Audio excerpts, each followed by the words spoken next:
Welcome to Transformations with Tara. This is Tara Sutphen.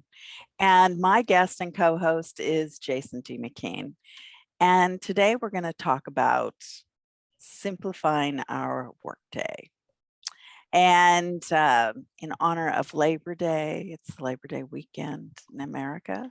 And so, we thought we'd talk about how we could simplify our workday, make it fun again, right? Absolutely. Anyway, Jason makes his life fun, his work.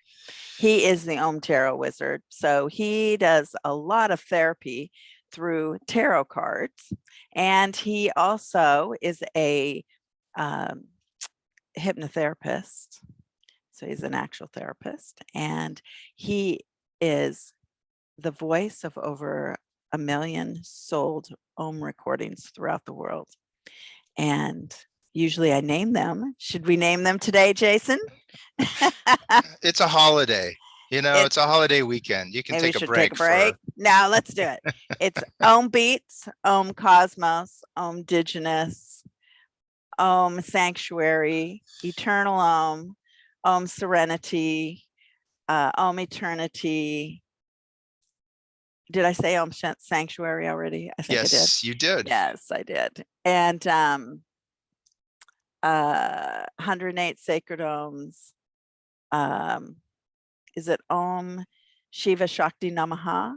Very good. That is, you were. And then there. What else? I think that's it. It's those nine. Yeah, those 9 titles that are. Okay. It's always, like instead of doing crossword puzzles, I remember Jason's music. Yeah, it's a good memory test. Right. It's the memory test like of the week. You may not remember what you had for breakfast, but it's like remembering what Jason's albums are. The Om. The Om albums. Well, and then he has Om meditations as well. So you can find those at jasondmckean.com, JASONDMCKEAN.com.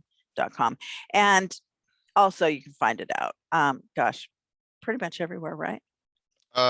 Yeah, it's like Amazon, iTunes. That's where my site would take you anyway, is to those places, and people stream it, all the time on Spotify or Apple Music, whatever. It's out there. You can't miss it. Can't miss it, right?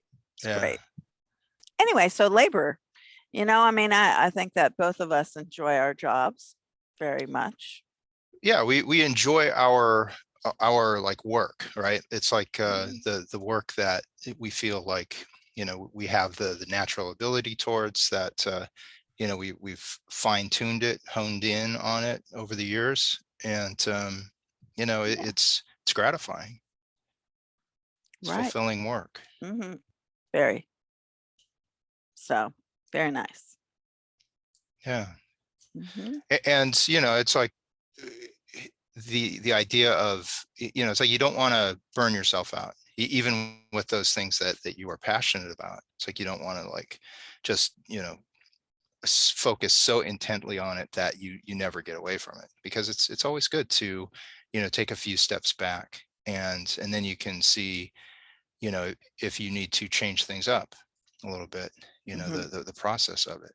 But it's like how with the work that you love, it's like, how early on did you discover that you, like, this was your work? This was my thing. Yeah.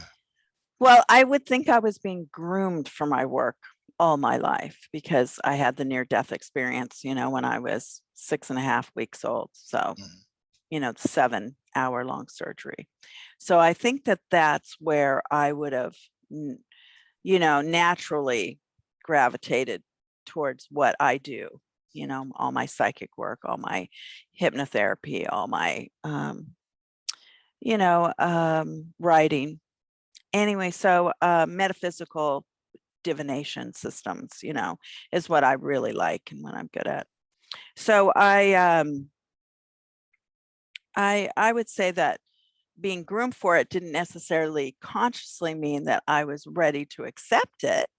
I think that, I suffered, just like many people do. And not that I didn't have great things happen to me. I worked on the Alaska pipeline when I was still a teenager, and I was just, inundated by every great seer of the world. And one of those great seers was Sharvaventa, who was working on the Alaska pipeline and wanted to write out my astrology chart by hand, and it's about 50 pages long, and he has this little tiny writing. And yeah, so it was just, I was always really fortunate to be walking toward my destiny, whether I thought I was or not at that time. And why I say suffering is because, I've been always someone who um talks to people and they remember it, and they remember it like 30 years later, exactly what I said to them. So I have to be very careful in how I speak. I was always very conscious of it when I was young. And because, things can be misconstrued.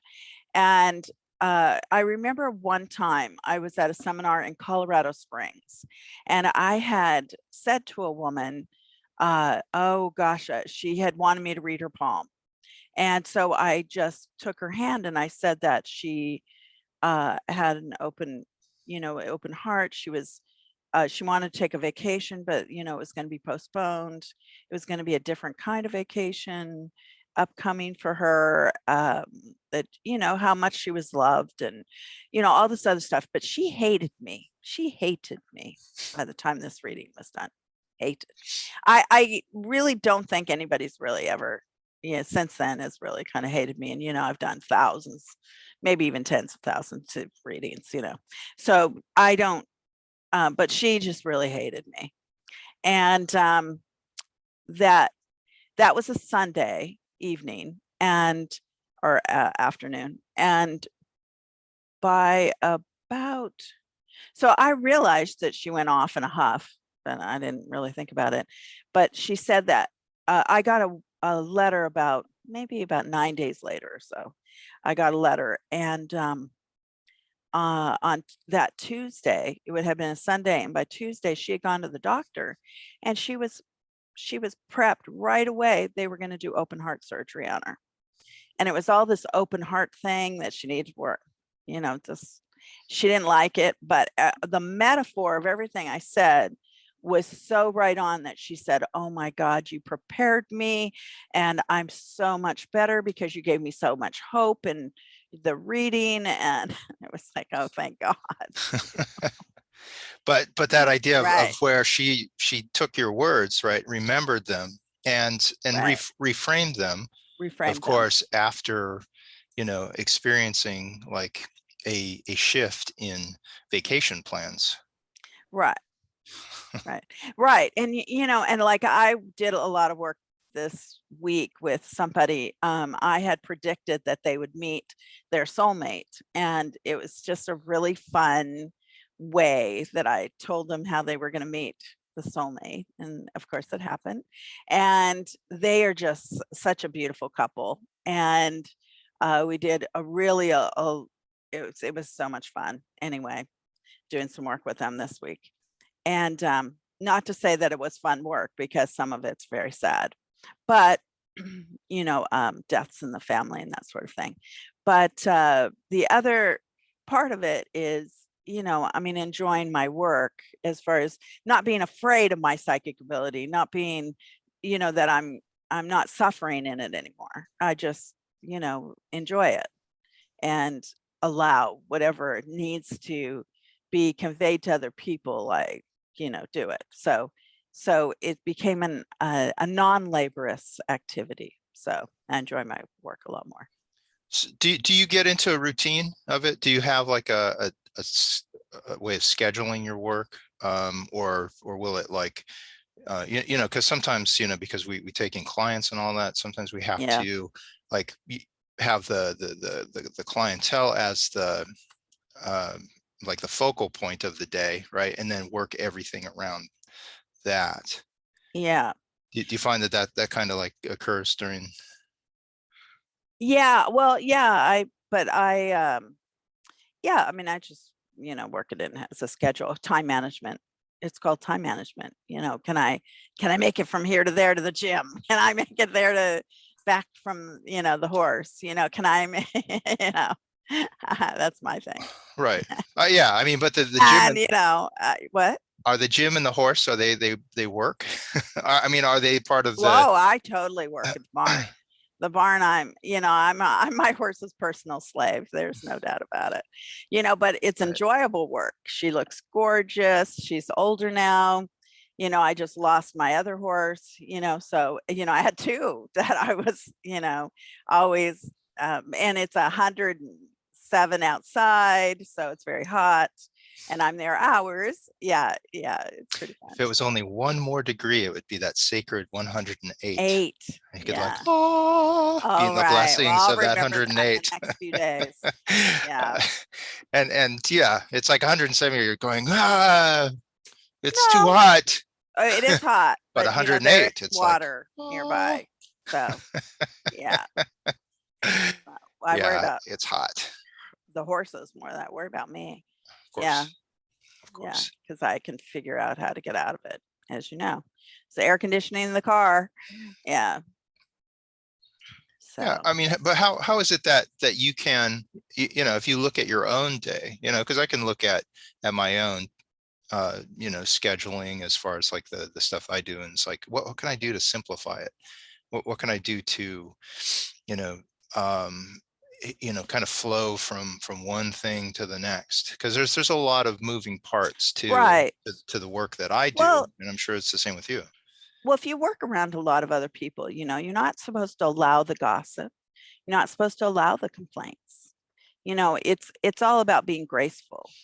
So you move out of, like my job is a little bit different. Jason's job, we actually listen to people's problems.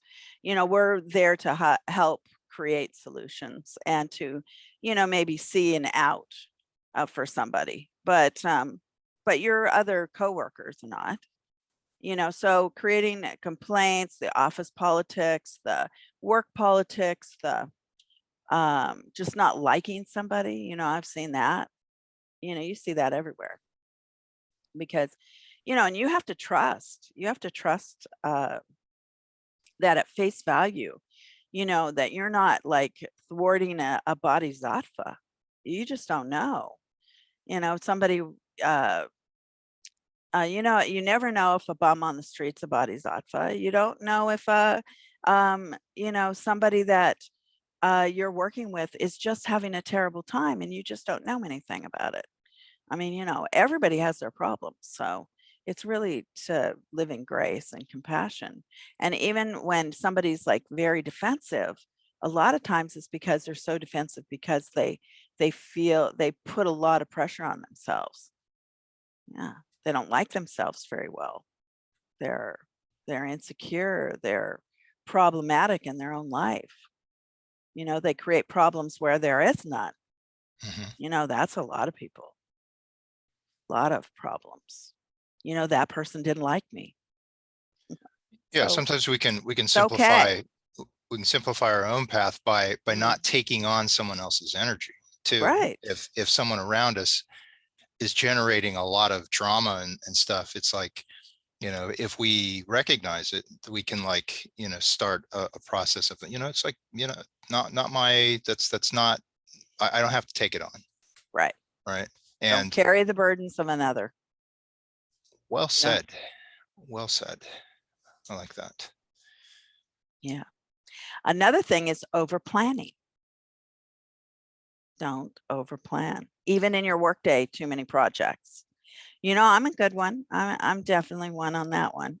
I have so many projects going on at all times. It's like, ooh, ooh, ooh, I could add to that. Ooh, I could make another MP3. And I have so many MP3s that I've made for clients and stuff that, if I just took the scripts of them, I should serve them to the public. So, I mean, it's just like, okay. Yeah. Ooh, ooh, ooh. In the tarot, there's a card in like the traditional deck, the Rider-Waite, where it's like the Seven of Wands, where there's a person on this, that kind of, they're on the hill there, but all these wands are like kind of, vying for the top position. And it's like we can be filled with a lot of just all this stuff that we're wanting to do, wanting to accomplish.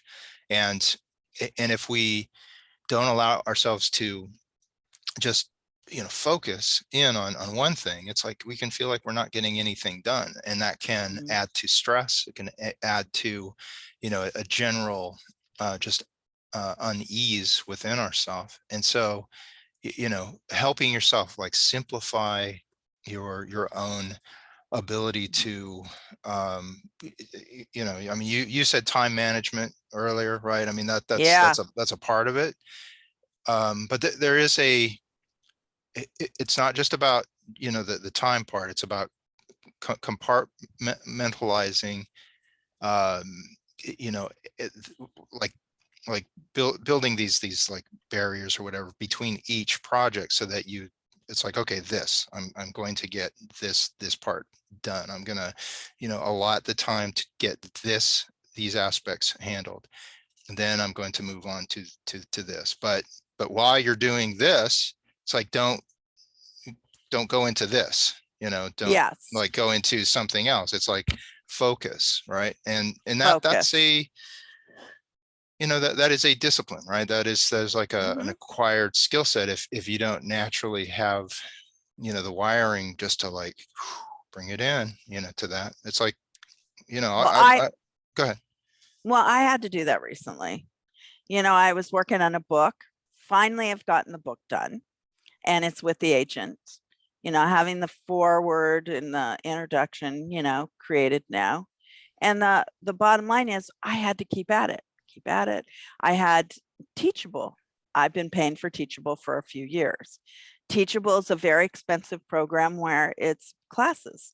And I was like, oh God, when am I going to get to that website? I'm just paying for it. It's sitting out there, just accruing, and nothing's on it.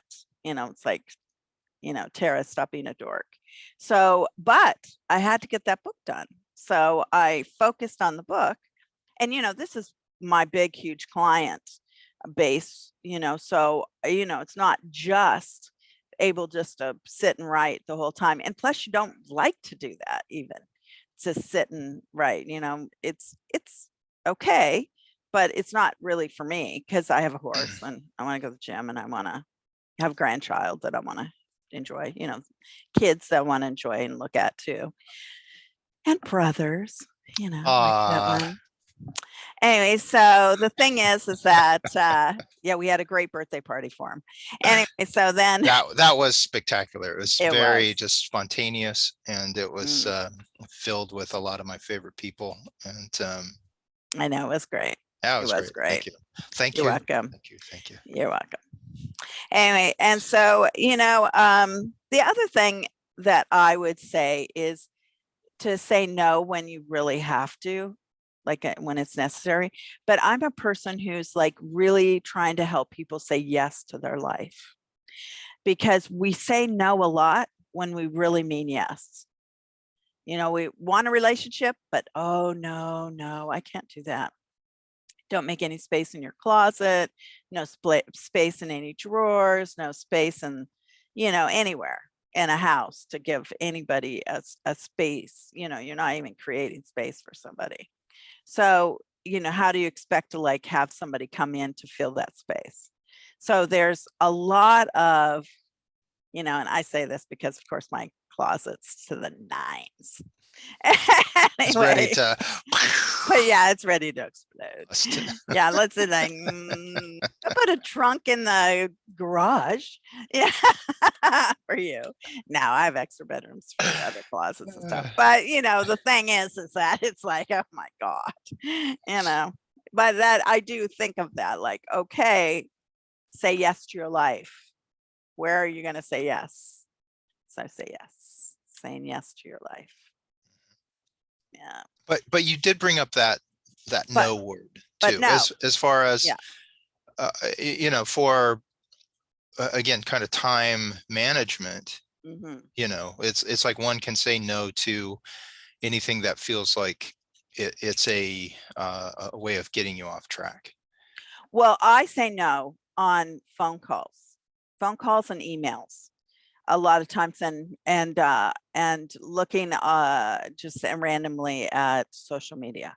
Sometimes that I'll say no to, because people will say, "Oh, did you look at my story? Did you?" And, you know, it's like I don't have enough minutes in the day to do that.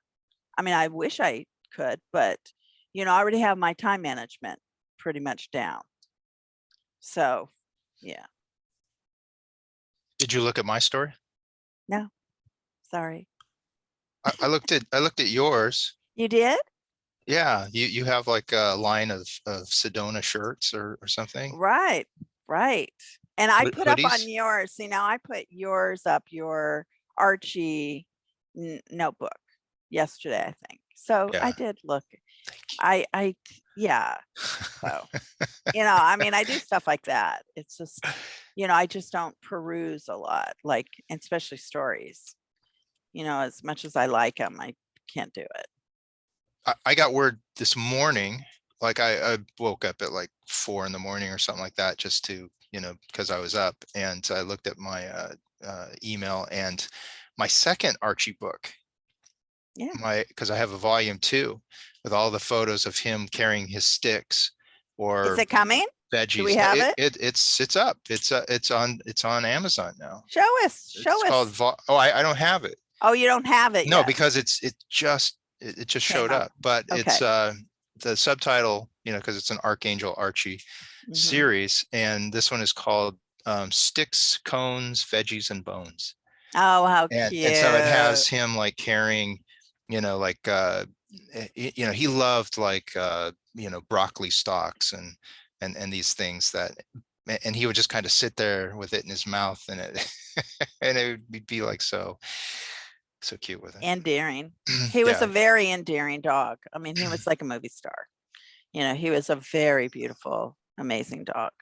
Yeah, But he's beautiful, and he had these quirks, you know, where every time we took him for a walk, he'd have to pick mm, up a stick or a leaf or just something. He had to carry it in his mouth like a spaniel, you know, like mhm. going hunting or something. It was like he would have been great. We never took him camping, you know, but it's like, Archie, fetch us some kindling.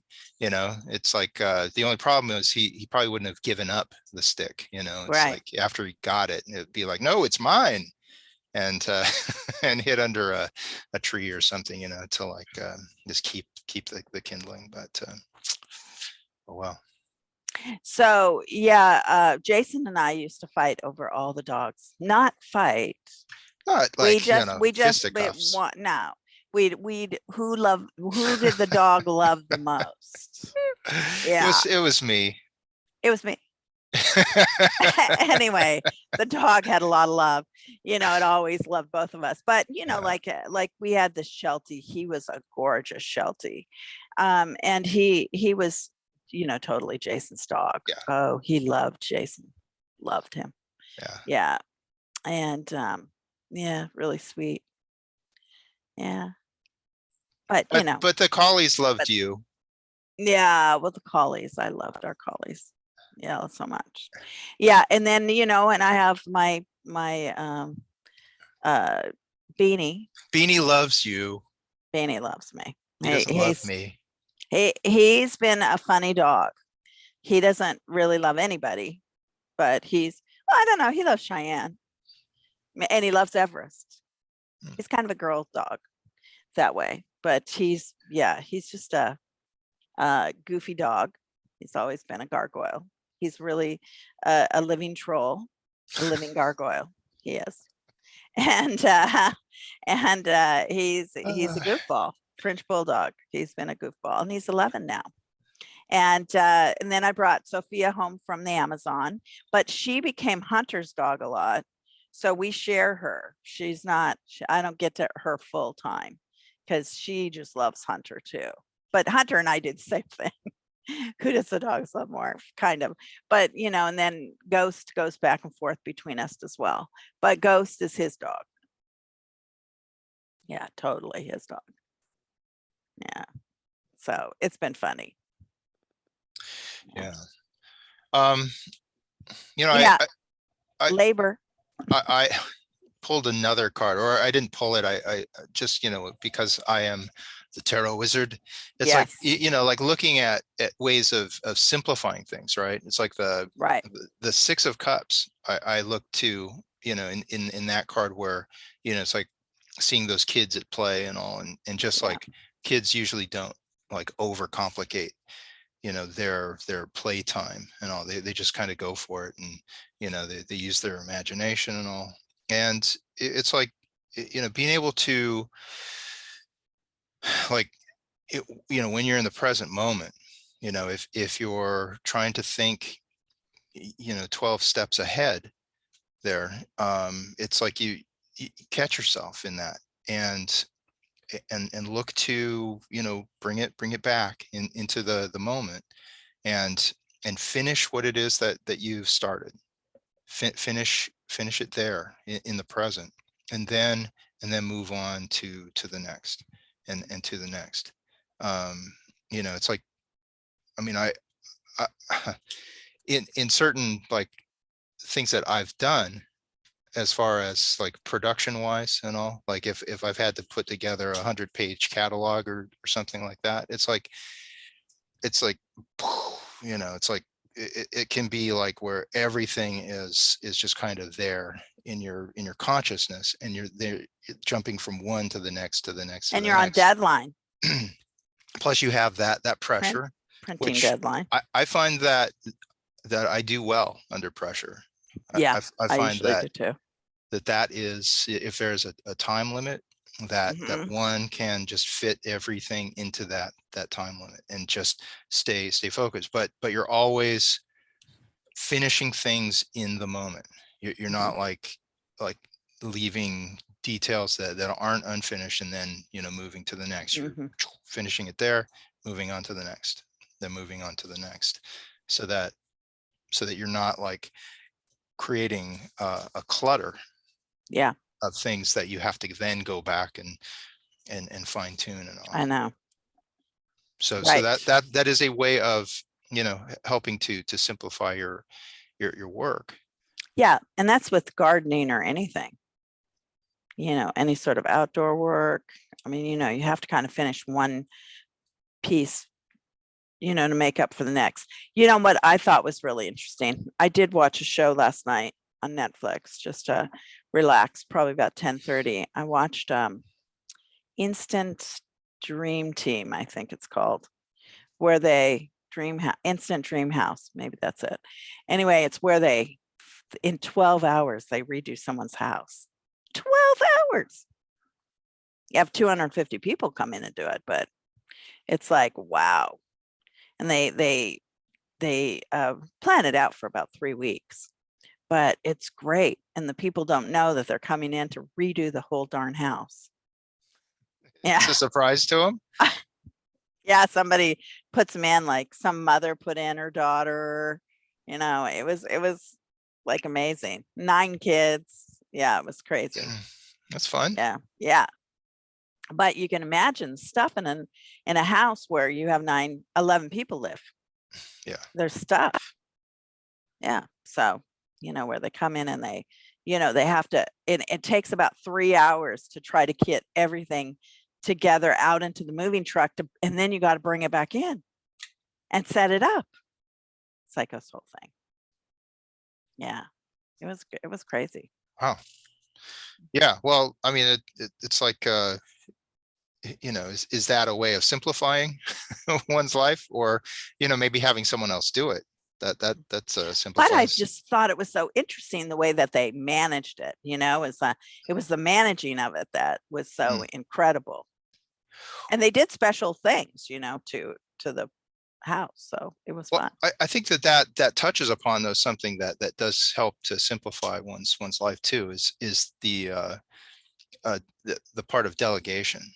Yes. If you are not wired for a particular task, if you're overwhelmed by it, then uh have someone pay someone else to do it, or Right. have someone else do it, so that you're not just kind of running in circles around it, because I try to do as much as possible, in my own like practice and my own life. But there's just some things that are, you know, outside of my wheelhouse. And so it's like, That's kind of hard to believe. I mean, for you, because he does a lot. You do a lot. right. But there are, certain things that are just not, either, I didn't, spend the time to do it thoroughly, Hmm. to learn it thoroughly. Um, and it can be just enough of a part of it, a piece of the puzzle there, where then I can then incorporate that and just kind of, do everything else in Hmm. that. But yeah. Yeah, well, I know that Joseph Campbell says that we only can do out of 5 things, we can do 4 things well. And so those 5 things are relationships, friendships, career, health, and spirituality. And so, where do you combine? Where do you, because a lot of times spirituality and friendships come together, churches and spiritual groups, or your relationships. Sometimes people don't do relationships well, but they do all the rest of it well, but in a 24-hour period, people find they stop having some time for different things. Something suffers. Yeah. That's why a lot of times people will make the choice of whatever area, like if it's Christianity, Buddhism, Hinduism, whatever, that they take the religion of the area. Just so, okay, I know where I'm going to go when I die. Like, no brainer. Let's not think about this again. Yeah. So, it's interesting. It's interesting how our minds think and how we decide things. Hmm.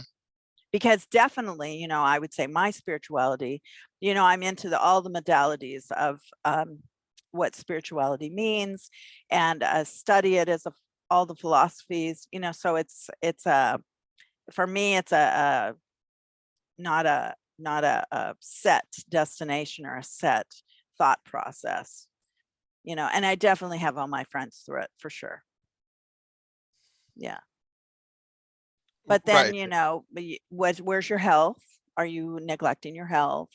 Are you neglecting your career, and how you make money in your job?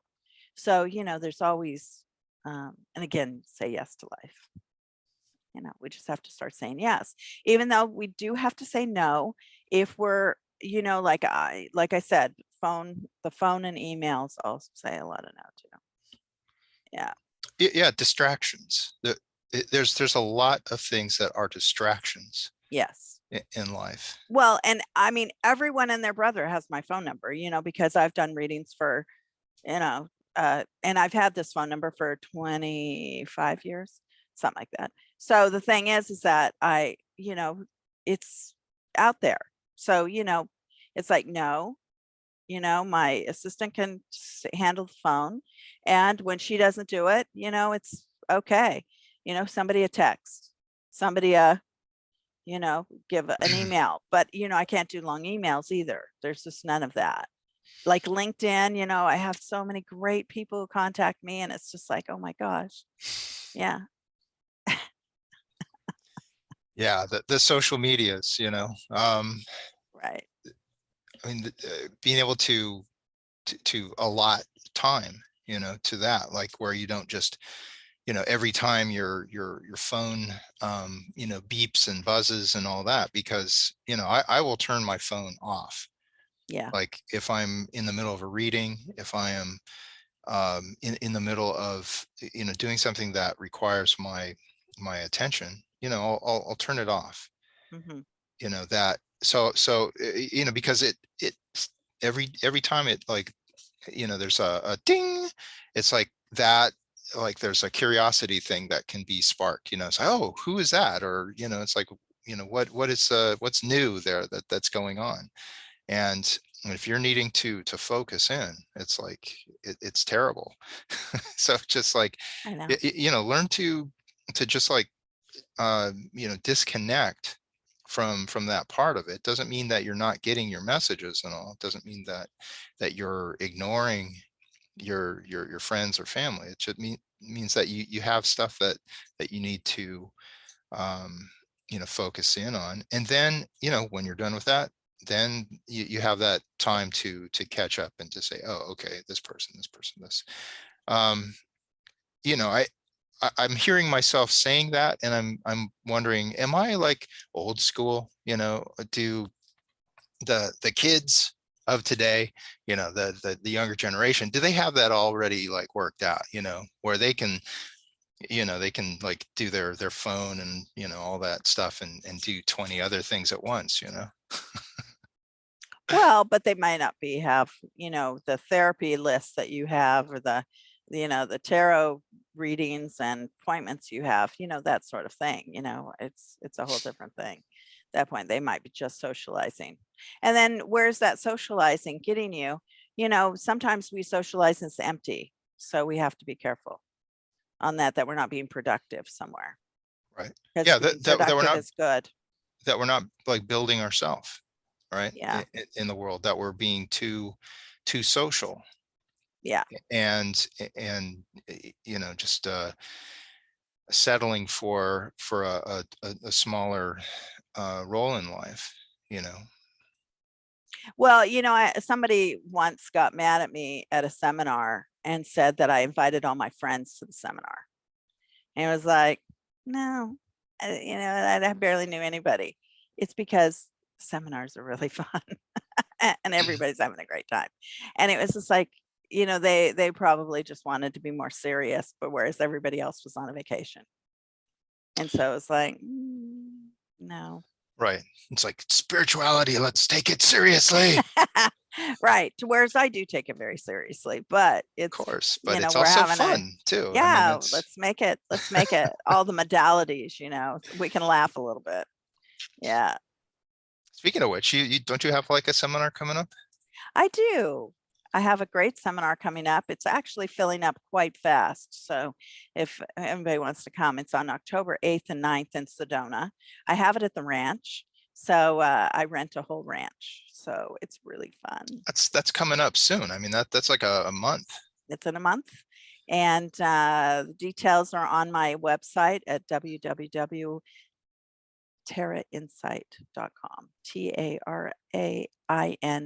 TARAINSIGHT.com. I got in the habit of not trying to have people pronounce or spell Sutphen anymore because it was hard for them. So anyway, so it is Insight now. Anyway, yeah, it should be a really fun seminar. I have some great people coming already. What is the theme of it? It is the Sedona Psychic Seminar. So it's all divination.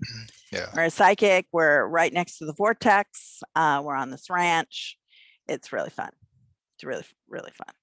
I think I don't know how many bedrooms are left at the ranch, but I think that people can stay on the ranch if they want. Yeah. Right. And of course, there's like a zillion different other places to stay. And oh my gosh, Sedona. Airbnbs, hotels, yeah, condos, you name it, they're available. Really beautiful.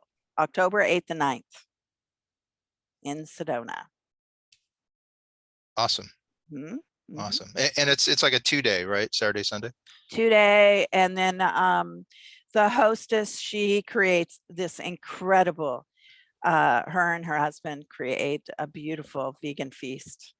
If you want to buy lunch there on the property, on the ranch, then you can. And it's amazing. I mean, just really great food. Pretty great food. Yeah, I was there like last spring when you had the seminar, and the food was amazing. Just the locale is it's really peaceful and just A+. Man, it's so great. Yeah. And take your spirituality for, not for granted there, for sure. Yeah.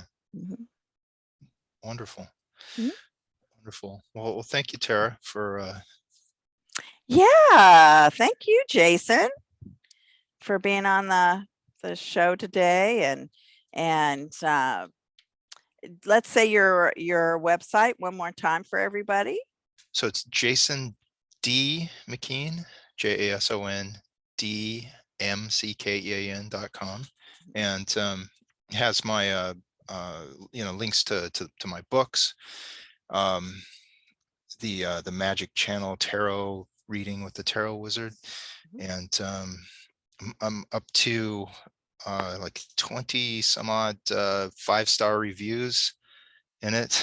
And it's like, oh, thank you Yes. everyone, and who reads it and enjoys it. It's a spiritual overview of why Mhm. someone would read tarot, why they're called to read tarot. Yeah. So so Awesome. yeah, check it out. Check it out. Yes. And my Archie, Archangel Archie, that was his name. His given name was He is Archangel. So Archangel. So they called him Archie for short. yeah, and his journaling notebooks are just a real blast, to look through, and I've got to start writing in mine too, but it's a heartfelt little venture. Well, he lived up to his name. He was Oh quite a yeah, little angel on the earth. He was a sweetheart. yeah, Yeah, yeah. we know that's been a tough road. It is but it's a labor of love. Talking about labor. Happy Labor Day, everyone, and happy every day. And yeah, lots of blessings. Love. Bye. Thank you. Lots of love.